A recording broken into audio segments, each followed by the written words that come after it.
ঠিক আছে তাহলে বাড়ি যাই, পরে গিয়ে ফোন করবো। ও বাবা, ফোন করে আর ধরে না তো ধরেই না।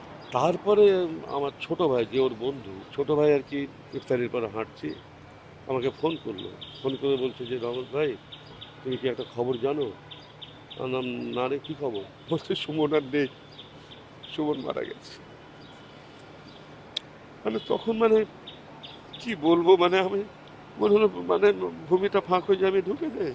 ওর ক্ষতিপূরণ করা কারোর পক্ষে সম্ভব না। ও যে ধরনের ক্যারেক্টার করতো, যে ধরনের আচার আচরণ করতো, ওটাকে অ্যাডাপ্ট করা সবার পক্ষে সম্ভব। সে রেডিওতে নাটক করতো, তার স্পিচ, তার ভোকাবুলারিটি এত ভালো।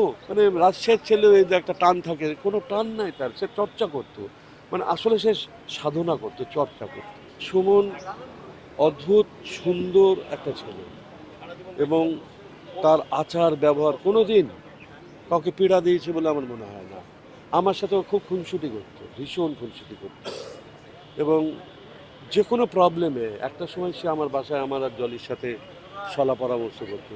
কিন্তু এই যে মাঝখানে, আমি কালকেও এসছি এখানে, কালকে আমি আর জলি এসছি রাবেয়া খাতুন খালার আর আবুল হায়াতের খালার কিছু গল্প নিয়ে। উনি 40টা নাটক বানিয়েছেন, তার মধ্যে চিত্রনাট্য এবং নাটক, তার মধ্যে 7টা নাটক তার চিত্রনাট্য এবং পরিচালনা হায়াত ভাই করেছেন। তার একটা বই যুগলবন্দি বলে, সেটার মোড়ক উন্মোচন ছিল।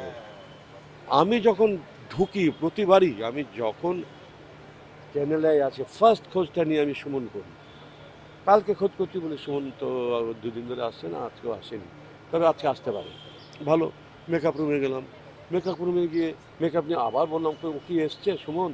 বলে না, এখনও আসেনি। ভালো কথা। তারপরে 12টায় অনুষ্ঠান শুরু হলো, অনুষ্ঠান শুরু করে মোড়ক উন্মোচনের অনুষ্ঠান শুরু করে আবার এসে খোঁজ করলাম, সুমন এসছে? বললো না। আমি ওর রুমে গেলাম, আসেনি। সাগর ভাইয়ের সাথে প্রায় 1:30টা পর্যন্ত গল্প করলাম, সব আলোচনা করে তারপরে আবার ফেরার সময় দেখছি সে আসেনি। তারপরে আমি বললাম যে, ঠিক আছে, ঠিক আছে তাহলে বাড়ি যাই, পরে গিয়ে ফোন করবো। ও বাবা, ফোন করে আর ধরে না তো ধরেই না। তারপরে আমার ছোট ভাই, যে ওর বন্ধু, ছোট ভাই আর কি, হঠাৎ আমি হাঁটছি বিকালবেলা, এই সন্ধ্যার পর, ইফতারির পর হাঁটছি, আমাকে ফোন করলো। ফোন করে বলছে যে, রহমত ভাই, তুমি কি একটা খবর জানো? আমার নাম, না রে, কী খবর? বলছে সুমন আর নেই, সুমন মারা গেছে। তখন কি বলবো, আমি মনে হলো ভূমিটা ফাঁক হয়ে যাবে, ঢুকে দেয়। কালকেই আমি কথা বলেছি, কালকেই আমি ওর খোঁজ করেছি, আর আজকে নাই।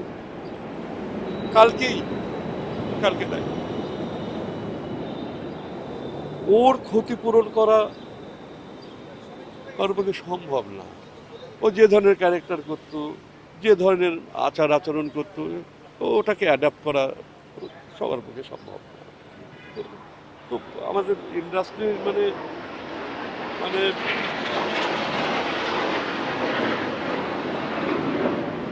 ক্ষতি হয়েছে। আমি কখনোই বলবো না যেটা পূরণ হবার নয়, এটা আমি বলি না কখনো। দিন যায়, সময় যায়, মানুষের সব কিছু পাল্টায়।